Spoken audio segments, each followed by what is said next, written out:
நாட்கள் கெடு கொடுக்கவே இல்லை. அது ஊடகத்துறையினர் பரப்பப்பட்ட ஒரு செங்கோட்டையன் செப்டம்பர் 5ஆம் தேதி பேசிய விஷயம் தவறு என்பதை அவரை புரிந்து கொண்டது போல இருக்கிறது. பழனிசாமி அவர்கள் தெளிவா இருக்கிறாரு. பிரிந்து சென்றவர்களை ஒன்றிணைக்கும் எண்ணம் துளி கூட இல்லை அப்படிங்கிறதுல. அவர்கள் இல்லாமல் பிரிந்து சென்றவர்கள் ஒன்று இணைக்காமலே எப்படி வெல்ல வேண்டும் என்பதற்கான திட்டங்களையும் அவர்கள் தீட்டி வருகிறார்கள். திமுகவின் செயல்பாடுகள் மக்கள் மத்தியில் கொஞ்சம் அதிருப்தி ஏற்படுத்தி வரக்கூடிய நிலையில அதிமுக நிச்சயம் ஜெயிக்க முடியும், அவர்கள் செல்லும் பாதை சரியான பாதை என்ற எண்ணத்தோட அவர்கள் நம்பிக்கையுடன் 2026ஆம் ஆண்டு தேர்தலை சந்திப்பார்கள் என்பதுதான்.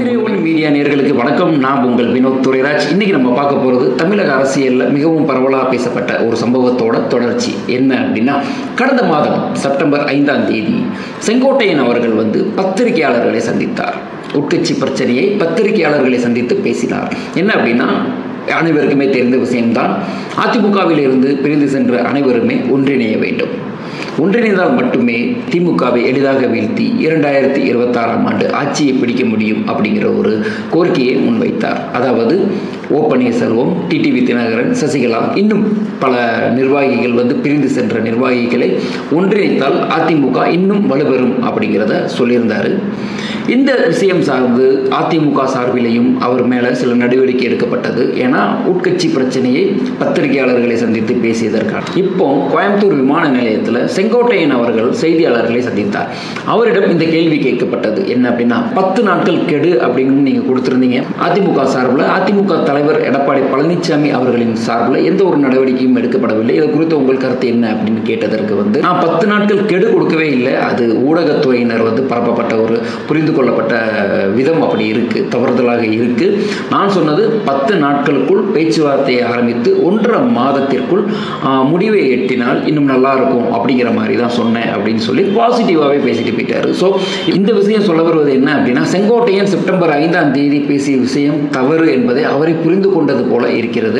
மேலும் அவர் அவருடைய நிலைப்பாட்டை மாற்றிவிட்டார் அப்படிங்கிறது தான் உண்மை.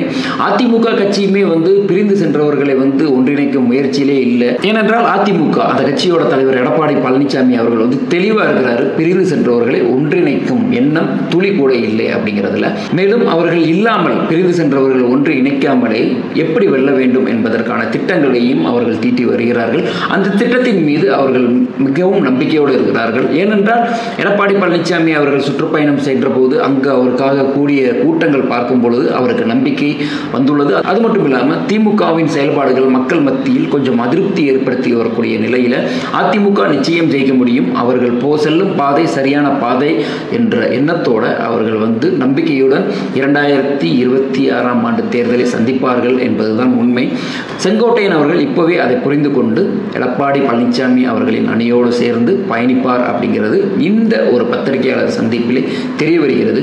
ஸோ அதிமுகவில் பிரிந்தவர்கள் ஒன்றிணைவார்களா அப்படின்னு கேட்டால் அந்த கேள்வி இனிமேல் கேட்க வேண்டாம் அப்படிங்கிறது தான் உண்மை. நிச்சயம் இந்த தேர்தல் யுத்த களமாக இருக்கும். அதிமுகவா திமுகவா என்ற ஒரு விஷயங்கள் இன்னும் சில மாதங்களில் நமக்கு தெரிய வரப்போகிறது. தமிழகத்தில் 2026ஆம் ஆண்டு தேர்தலில் ஆட்சி அமைக்க போறது யார்? உங்களுடைய கருத்து என்ன? உங்கள் மனதில் இருக்கும் அந்த முதல்வர் யார் என்பதை கமெண்ட் பாக்ஸில் சொல்லிட்டு போங்க.